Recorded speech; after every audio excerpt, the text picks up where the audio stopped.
Hello friends आज हम फिर आए हैं एक वीडियो के साथ जिसमें हम लोग परिमेय संख्याओं के दशमलव प्रसार और परिमेय संख्याओं पर संक्रियाएं और कुछ सौर समीकरणाएं और कुछ घातांकीय नियम पर बात करेंगे। ठीक है, इसके पहले मैंने दो वीडियो बनाया जिसमें परिमेय संख्या और अपरिमेय संख्या दोनों के बारे में विस्तार से बात किए हैं और दोनों का लिंक मैंने डिस्क्रिप्शन बॉक्स में दे रखा हूँ, जाकर वहाँ से उन दोनों को वीडियो को देखिए, फिर उसके बाद इस वीडियो को देखिए तो बहुत ही अच्छा होगा आप लोगों के लिए। ठीक है, हम लोग बात करते हैं परिमेय संख्याओं का दशमलव प्रसार। ठीक है, तो कुछ हम परिमेय संख्याएं लेते हैं और उनका दशमलव प्रसार करते हैं, फिर देखते हैं उसमें क्या क्या होते हैं। ठीक है, कुछ परिमेय संख्या लेते हैं, मान लीजिए कि जैसे 10/3, 7/8 और 1/7। हमने तीन परिमेय संख्याएं ली हैं और तीनों का हम बारी बारी से दशमलव प्रसार करेंगे। तो ठीक, पहले इस संख्या का दशमलव प्रसार करते हैं। 3 का 10 में भाग देंगे तो 3 बन जाएगा, 3 3 9 और 10 3 3 9, 10 में से 9 जाएगा तो बचेगा 1। फिर भाग नहीं जाएगी, जो हमारा शेषफल है वो भाजक से छोटा है तो भाग नहीं जाएगी, तो इसके लिए हम दशमलव लगाकर एक शून्य बढ़ाएंगे। शून्य बढ़ाने के बाद फिर देखेंगे जो हमारा शेष है वो भाजक से बड़ा होगा, तो फिर 3 बार भाग जाएगी। 10 3 3 9, फिर बचा शेष 1। फिर भाग नहीं जाएगी, फिर 0 बढ़ाकर फिर एक बार भाग करेंगे, फिर 9 बचा शेष 1। तो इसमें हम देख रहे हैं बार बार शेषफल एक की बार बार पुनरावृत्ति हो रही है, बार बार शेष हमारा 1 आ रहा है और इसमें भी बार बार एक ही भागफल में एक ही संख्या की पुनरावृत्ति हो रही है, जिससे वो है संख्या 3। ठीक है, नेक्स्ट हम देखते हैं 7/8। 7/8 को भाग देकर देखते हैं, P/Q से 7 में भाग देकर देखते हैं, 8 से 7 में।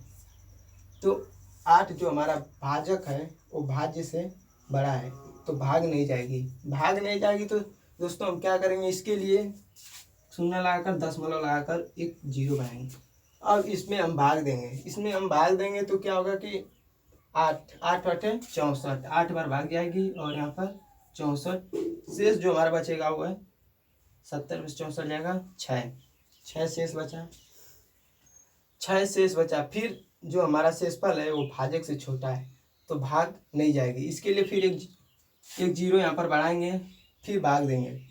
7 बार भाग जाएगी, 8 7 56, जो कि इसमें से घटाने पर फिर 4 बचेगा। ठीक है, 4 बचा, 4। फिर जो हमारा शेषफल है वो भाजक से छोटा है। ठीक है, तो भाग नहीं जाएगी, तो फिर 0 बढ़ाकर एक बार भाग देंगे तो 8 5 40, कट पीस 0 हो गया। ठीक, अब इस संख्याओं में हम देखते हैं कि कुछ ऐसी संख्याएं हैं जिनसे कुछ चरणों के बाद हमारा शेषफल या तो 0 हो जा रहा है या तो फिर से पुनरावृत्ति करना शुरू कर दे रहा है। मतलब कि इसके कहने का अर्थ है कि हमारा जब एक परिमेय संख्या है, अगर Q से P में भाग दे रहे हैं तो कुछ चरणों के बाद या तो शेषफल 0 हो जा रहा है या तो फिर से वो पुनरावृत्ति करना शुरू कर दे। जैसे 1 की पुनरावृत्ति बार बार हो रही है, 1 की बार बार पुनरावृत्ति हो रही है और इसमें कुछ चरणों के बाद शेषफल हमारा 0 हो गया है और जो भागफल है वो स्थिर हो गया। और इसमें भागफल बार बार इसका 3 की पुनरावृत्ति इसमें हो रही है, बार बार 3 की पुनरावृत्ति हो रही है, तो इसे हम लिख सकते हैं इस पे 3 पे बार, मतलब 3 की बार बार पुनरावृत्ति, एक संख्या की बार बार पुनरावृत्ति हो रही है। ठीक है, नेक्स्ट हमारा 1/7। 1/7 है, इसको भी देखते हैं। आइए, 1/7, 7 यहाँ पर Q और एक P है, तो 7 से 1 में भाग देंगे तो हमारा जो भाजक है वो भाज्य से बड़ा है तो भाग नहीं जाएगी, तो इसके लिए हम क्या करेंगे, दशमलव लगाकर 0 बनाएंगे। एक बार भाग जाएगी 7 से कम 7, शेष बचेगा 3।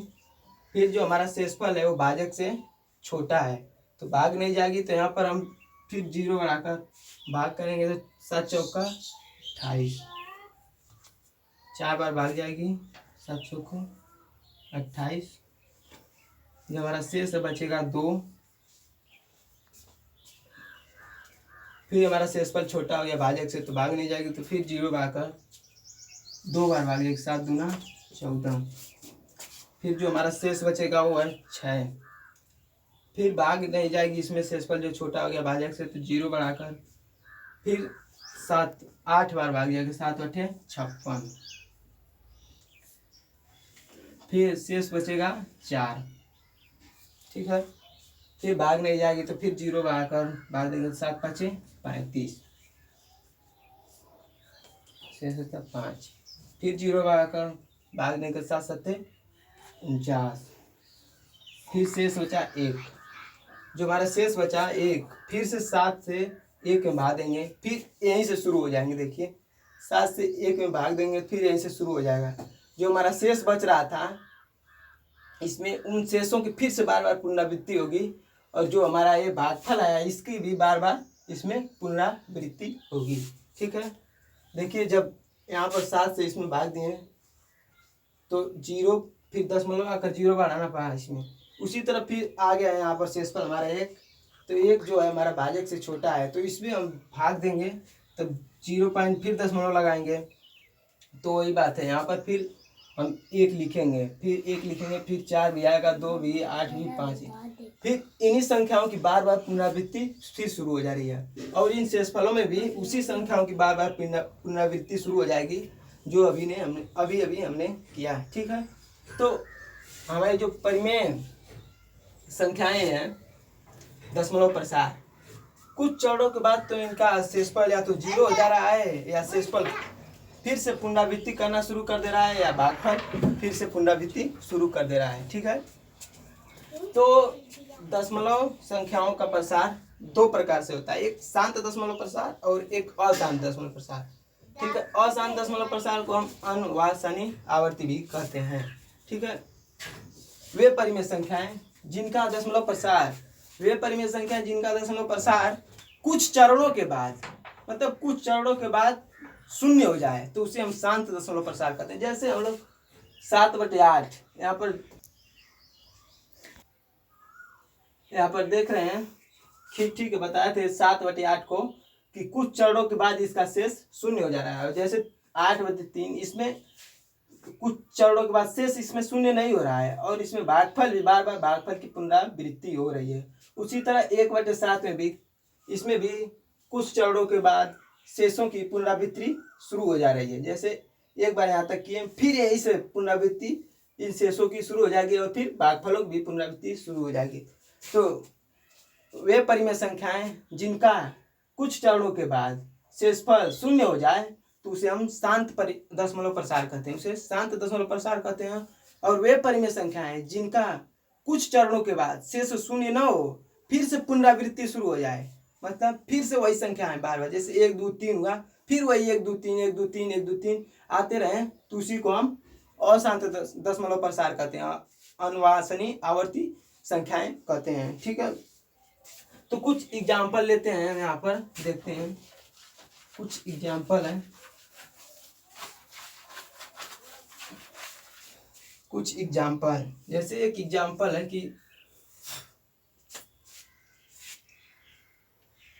1/2 और 1/3, मतलब इसमें से पूछ रहा है इस एग्जाम्पल में कि कौन सी संख्याएं शांत हैं, शांत दशमलव प्रसार, और कौन सी संख्याएं अशांत दशमलव प्रसार है। तो हम भाग देकर देखेंगे कि कौन सी संख्याएं शांत दशमलव प्रसार है और कौन सी संख्याएं अशांत दशमलव प्रसार है। जैसे 2 का भाग 1 में करेंगे तो हमारा जो भागफल है वो भाजक से, जो भाजक है वो भाज्य से बड़ा है तो भाग नहीं जाएगी, तो 0.0, 2 5 10। देखिए इसमें कुछ चरणों के बाद इससे हमारा जो 0 हो गया, तो एक और इसमें देखते हैं 3 1, इसमें भाग नहीं जाएगी, भाज्य जो है भाजक से छोटा है, तो भाग देने के लिए दशमलव जीरो बनाएंगे, तो 3×3=9, फिर जीरो बढ़ा के 3×3=9, 3×3=9, फिर एक। तो देखिए ये हो गया शांत दशमलव प्रसार और ये हो गया अशांत दशमलव प्रसार। इसमें कुछ चरणों के बाद देखिए हमारा शेष जो शून्य हो गया, शेष शून्य हो गया, और इसमें कुछ चरणों के बाद देखिए शेषफलों की पुनरावृत्ति शुरू हो गई और भागफलों की पुनरावृत्ति शुरू हो गई। ठीक है, तो ये हो गया हमारा शांत दशमलव प्रसार और अशांत दशमलव प्रसार। नेक्स्ट एक और एग्जांपल लेते हैं। जैसे कोई संख्या दे दिया, तो आइए एक एग्जांपल लेते हैं हम लोग। यहाँ पर देखिए जैसे दिया है 1.2345 को P/Q के रूप में व्यक्त कीजिए। Q के रूप में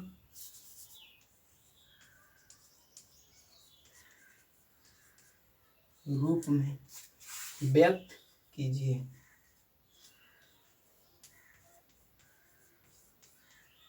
जैसे एक संख्या है 1.2345, इस संख्या को P/Q के रूप में व्यक्त करना है, परिमेय संख्या यानी अंश और हर के रूप में व्यक्त करना है।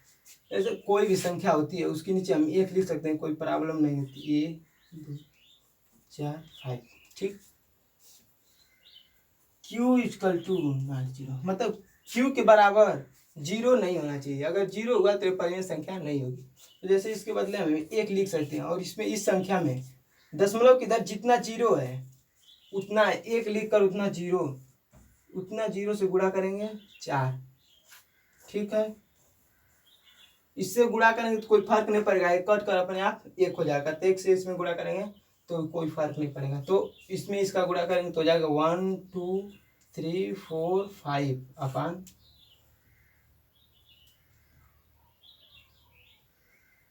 10,000,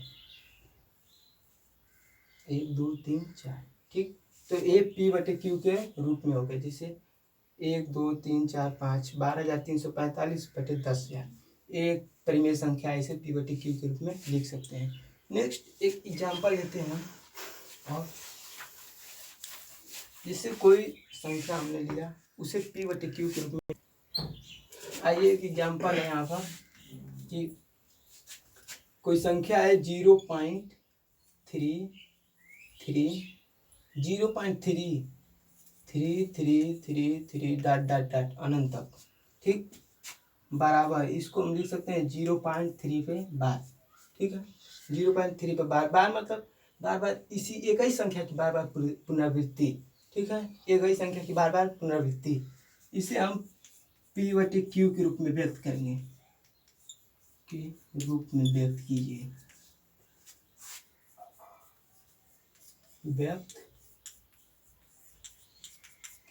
मतलब एक संख्या दिया है 0.3333 अनंत तक बराबर 0.3 बार, मतलब इसी संख्या को इतने इसके बराबर लिख सकते हैं।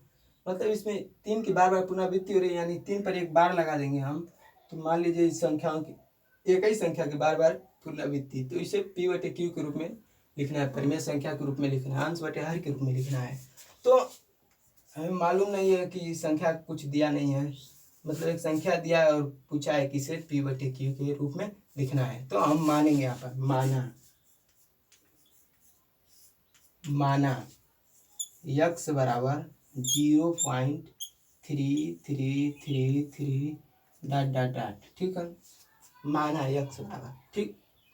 दोस्तों जब कोई किसी भी संख्या में अगर एक संख्या की बार पुनरावृत्ति हो तो उसमें 10 का गुणा करते हैं। अगर 2 संख्या हो, जैसे यहाँ पर हो गया 0.232323, अगर 2 संख्याओं की बार पुनरावृत्ति हो तो उसमें 100 से गुणा करते हैं।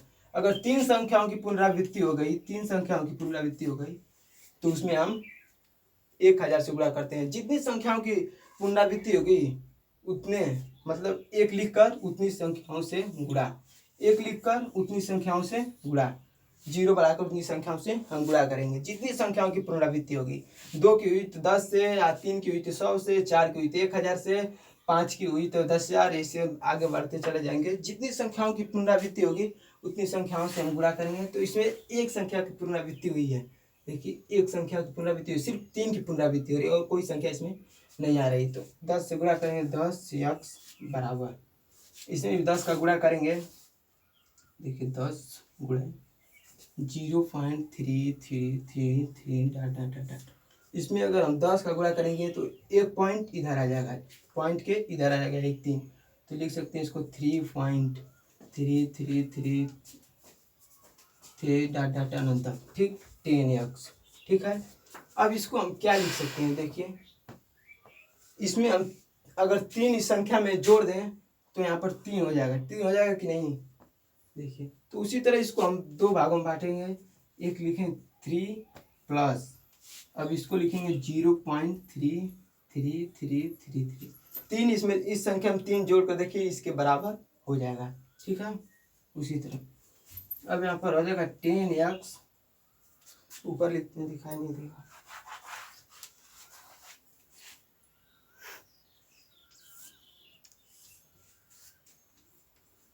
10x बराबर इसके बराबर देखिए यहाँ पर माने थे हम लोग x, तो 10x 3 प्लस x। अब जो x है, जो हमारा x है, इसको इस साइड भेजेंगे, इसको इस साइड, तो 10x माइनस x बराबर 3, 10x में से x जाएगा तो हो जाएगा 9x बराबर 3। अब x को यहीं पर आने देंगे, x बराबर 3/9, 3 से इसको काटेंगे तो बचेगा 1/3, ठीक है। तो हमारी परिमेय संख्या आ गई x बराबर 1/3, 1/3। 3 से अगर 1 में भाग देंगे तो हमारी यही संख्या फिर से आ जाएगी, ठीक है। तो इसे यही p/q के रूप में, ऐसी संख्या हो तो इस तरह से p/q के रूप में व्यक्त कर सकते। एक और एग्जाम्पल लेते हैं इसी तरह का, जैसे हमने कोई संख्या एक लिया, जैसे 1.2727272 डॉट, इसमें 2 7 की बार बार पुनरावृत्ति हो रही है। तो उसी तरह हम इसको लिख सकते हैं 1.27 पर बार, ठीक। इसे p/q के रूप में लिखना है, तो इसे p/q के रूप में लिखेंगे कैसे, ठीक है। इसे p/q के रूप में लिखने के लिए इसके पहले मैंने बताया था, कोई संख्या दिया है, इसको मालूम नहीं है, इसको तो अगर मालूम नहीं है क्या करना है तो हम उसको उस संख्या को मानते हैं। माना x बराबर 1.272727 डॉट डॉट डॉट, मतलब 2 7 की इसमें बार बार पुनरावृत्ति हो रही है, इसमें 2 संख्या की बार बार पुनरावृत्ति हो रही है, तो इसे हम 100 से गुणा करेंगे, 100x बराबर, इसमें भी 100 से गुणा करेंगे, 1.27227, इसमें 100 से गुणा करेंगे तो 2 अंक इधर आ जाएगा, तो हो जाएगा 127.27, ठीक। अब इसे हम क्या लिख सकते हैं, देखिए 127, अगर ये संख्या में हम कितना जोड़ेंगे कि 127 हो जाए, ठीक है। तो इस संख्या में हम कितना जोड़ेंगे कि 127 हो। देखिए यहाँ पर एक है ना, अगर हम 126.000 जोड़ दें तो इस संख्या में 127.272727 हो जाएगा। तो यहाँ पर लिखेंगे 100x बराबर 126 प्लस 1.27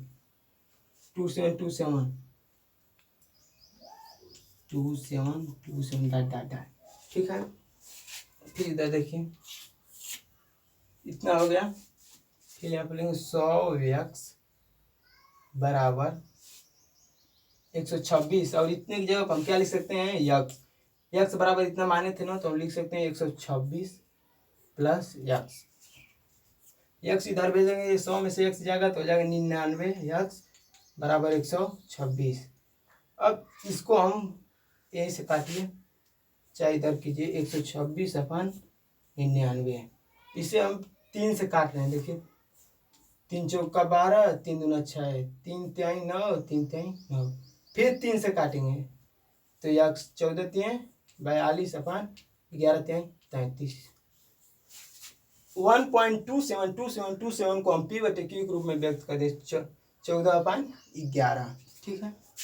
नेक्स्ट अब हम बात करेंगे परिमेय संख्याओं पर संक्रियाएं। ठीक है। परिमेय संख्याओं पर